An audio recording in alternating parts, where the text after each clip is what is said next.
Welcome to Greek for a Week. I'm glad you are back with us here this week. As you notice here on the slide, we are beginning chapter 2 of First Peter. We're only going to look at one verse this week.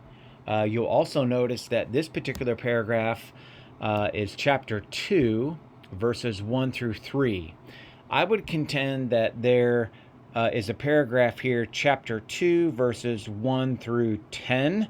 I'm going to break it down into verses 1 through 3 and, 4 through 10. Again, it's difficult to have larger paragraphs that I walk through because at the end, when I diagram them, they just seem to be too long, and I try to fit them all on one slide. And if they go into the second slide, I'm okay with that. But sometimes when it goes into 2, 3, and even 4 slides, I just think that's a bit much. So, all that said, we're going to look at verses 1 through 3 for this paragraph, and specifically verse 1. And I've labeled this particular paragraph here, Longing for Christian Maturity.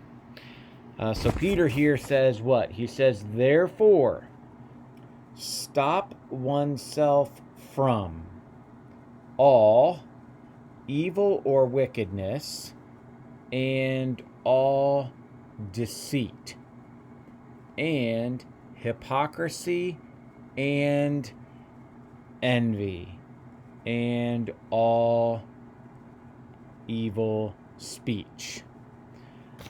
So this brings us to a new paragraph, if you will. And let me walk through this conjunction un. There seems to be potentially maybe some further explanation. Usually we see the word un, we immediately think, okay, therefore, and we move on. Dubis, again, he is the gentleman that put together the First Peter volume in the Baylor handbook series, and I tend to like that handbook series. They do a good job of analyzing and putting forth the options for the grammatical and syntactical function of various words in the Greek text. He states that this particular conjunction is functioning both resumptively as well as inferentially. He says verse 1 here, chapter 2, verse 1, resumes Peter's thought in chapter 1, verse 22, about relationships with one another, and namely the loving imperative there that he has. However, verses 23 through 25 kind of interrupt and give us a digression using the Isaiah quote. So really, Peter here is resuming his exhortation from chapter 1, verse 22.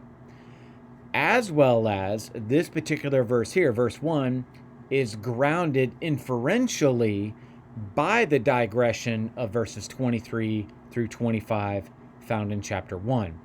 So I think we kind of have a both and. It's a little bit difficult to pull it apart and just say it's functioning in one way. So that's the word therefore. Then you have a participle, the apathemenoi. Apathemenoi. It's an aorist middle participle, masculine, nominative plural of apatithemi. Now, I could have translated this while stopping oneself from. So there could be a temporal word there, while, to kind of give it that attendant circumstance participle feel.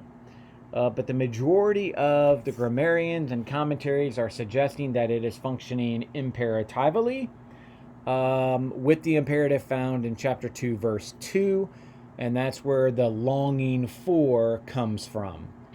So longing for, stopping yourself, is that kind of idea there from verses 1 and 2.